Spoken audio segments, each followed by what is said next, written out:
Hi friends, it's Lauren. Happy Fandom Friday. Welcome back to my craft room. I'm excited to share with you today a project I made for Miss Ink stamps. I'm going to be using quite a lot of products, specifically stamps from the Magic collection.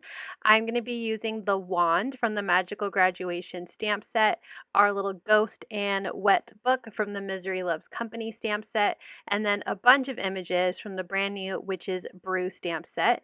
I've already stamped and colored and die cut them out. I did stamp my images for the most part with a black ink, but I stamped my ghost in a fade out ink, which is kind of like for no line coloring. And I used my Misty, so after I colored her in with the no line coloring, I stamped her again in the same spot using a VersaFine Clair in Arctic. It just gave it a nice blue outline, so it made her feel very ghost-like. If you want to see that in a future video, please drop a comment down below and I will show how I color up different ghosts specifically for this Magic collection from Miss Ink Stamps. So I'm going to jump into my background. I'm going to use a couple different frame dies from Eieio and Punny Farm, the different die sets. And I want to build a scene on a smaller piece of cream cardstock. This is a speckle tone cardstock, so it's a very light craft, but not quite true white, if that makes sense. And I'm going to use a ruler to help me put a little mark where I want my perspective floor to be on this background.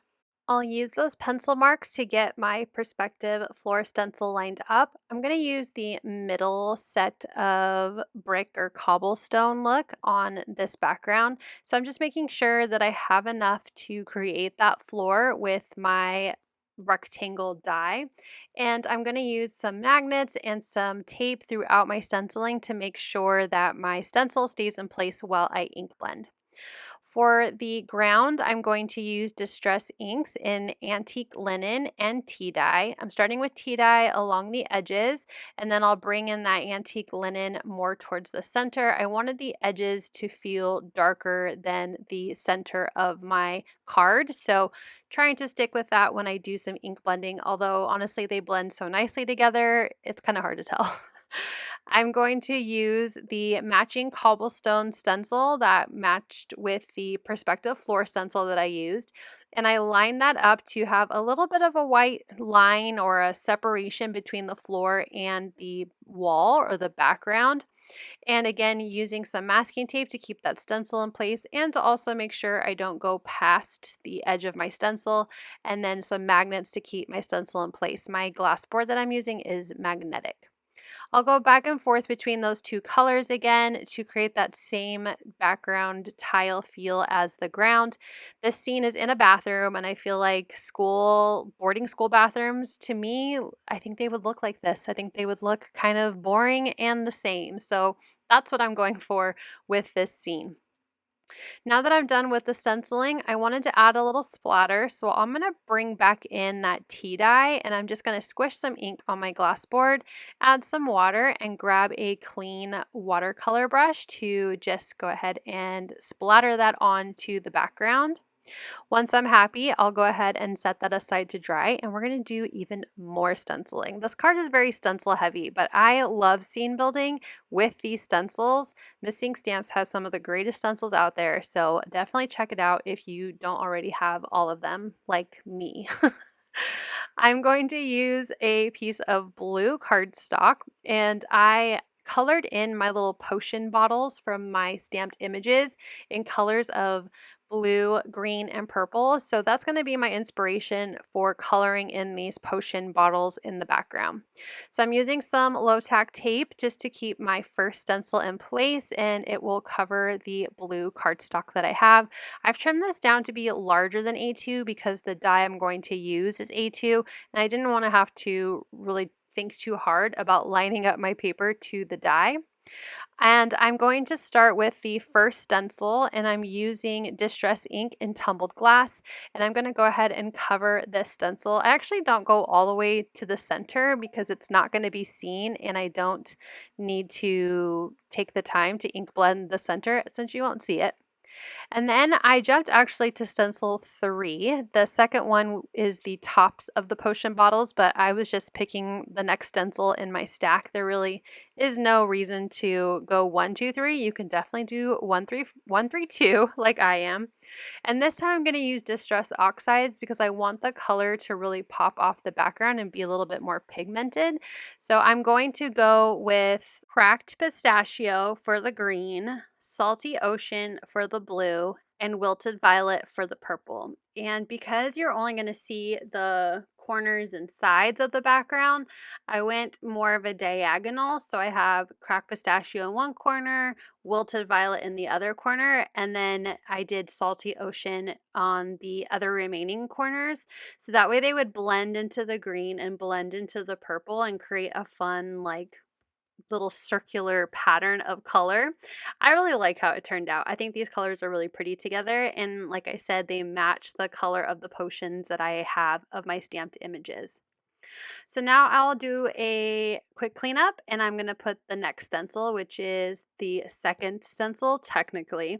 And these are going to be what is the toppers of our potion bottles. And I think some of them look like cork and some of them look like they would be glass, but I didn't want to overthink it. So I'm just going to use tea dye distress ink, and they're all going to be corks. So all of my little potion bottles will have a little brown topper on top. And again, I'm just going in a circular pattern. I don't need anything in the middle. And that will finish off our stencil background for the most part.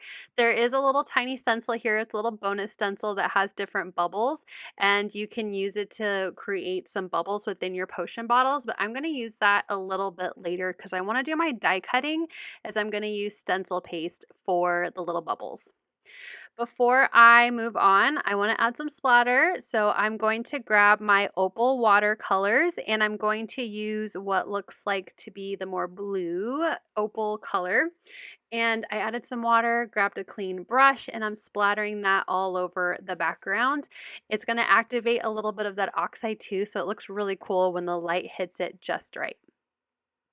I'll clean up my desk, and then I'm going to grab those frame dies and start die cutting. So I'm using that smaller frame to die cut my tiled bathroom, and then the larger A2 frame to die cut my potion background. Just making sure that that excess water is picked up with a cloth. Now that I have those ready, I'm going to finish off my stenciling so that way it has a little time to dry while I'm scene building. You can see my happy hands. I'm really liking how my card's turning out so far. So I'm going to grab some stencil paste. I'm going to use Beluga, the color Beluga from Simon Hurley Solar Paste. And the reason why I'm grabbing Solar Paste is because it looks kind of white, but as it dries, it's going to take on a little bit of the color that it's sitting on top of and create this really pretty sheen that when you tilt it in the light, it has a blue hue to it, hence why it's in the Beluga blue container. And I just did a few of the potion bottles along the edges, knowing where I would see it come out from behind my tiled bathroom scene. So now I'm going to just do a dry run of my scene. My little sink is going to be in the more back right. I'm going to have my ghosts floating more towards the back left, as well as that wet book. I wanted that to be just like a little Easter egg in my scene. So I'm going to glue those with liquid adhesive on my background, and then the rest of my images, my girl putting her little potion together with her potion bottles, her wand, and her books are going to be popped up with foam adhesive. That's how I like building scenes on cards, is gluing anything that is further back with liquid or tape runner, and then anything that's closer to, I guess, the card receiver, closer to you in the scene, I'll pop up with foam adhesive. So again, adding the sinks to the bathroom pretty far back, adding my ghost, and then the wet book. I am loving how this is coming across. I love scene building. I feel like it's been a little while since I've put together a scene like this, and it just brings me such joy. I think like I said, the perspective stencils make scene building so easy as well. And all these images, They all work together. I love that I have 3 different stamp sets to build one scene, and that's not necessary. You definitely don't need her wand or the ghost in the scene. You could do this card with just the one stamp set that has the Witch's Brew stamp set that has the sink and the girl with her potion. So now that all my images are on my little tiled scene, I am going to make sure that my potions are dry, and I will add my background to my A2 card base. So I have a top folding card base, just making sure that score is nice and folded. I'm going to add my tape runner to the card front or the card base so I can attach my card front. I like to start with the scored side of my card base and along one edge in case I didn't do a very good job at cutting my card base. I can always trim it down. My potions are dry, so I'm going to go ahead and add tape runner to the back of this rectangle piece, and I'll attach that panel to the center of my card base. I'm doing my best to get it centered using my grid mat and just hoping that it looks centered on the front of my card. To finish it off, let's add a sentiment. I'm going to grab some white cardstock and I'm going to stamp the first part of my sentiment, which will be on the front of the card. And I'm going to stamp "Let's brew up some fun," and I'm going to use Nocturne VersaFine Clear ink. And I'll just stamp that right on to that white cardstock strip that I have. The second half of my sentiment will be on the inside of the card, and I'm going to do just a little hocus pocus. I think that's so cute. And just stamp that right to the inside of my card base.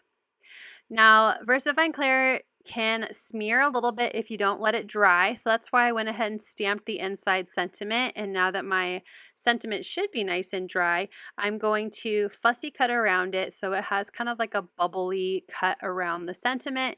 You could definitely just trim a rectangle, use a sentiment strip die, something in your stash to create the sentiment. I like bubble cutting around my sentiments. I added foam adhesive and attached that to the card. And then I have a white gel pen. I'm just going to add some highlights to some of the images. I do not add any highlights to my bathroom sink, but I added some to the rest of the images on the card. And with that, that will finish off this cute little Witch's Brew bathroom scene. You know, girls just like to brew potions in the bathroom. What else, what could be better? I hope you enjoyed this scene building card with me today. Let me know which Miss Ink stamp set you want to see for me in the future so I can create with that one next. Thank you so much for watching. I hope you'll click like, and if you're new here, I hope you'll subscribe and come back. As always, you can find everything I use down below in the description box. Thank you and have a wonderful day. Bye!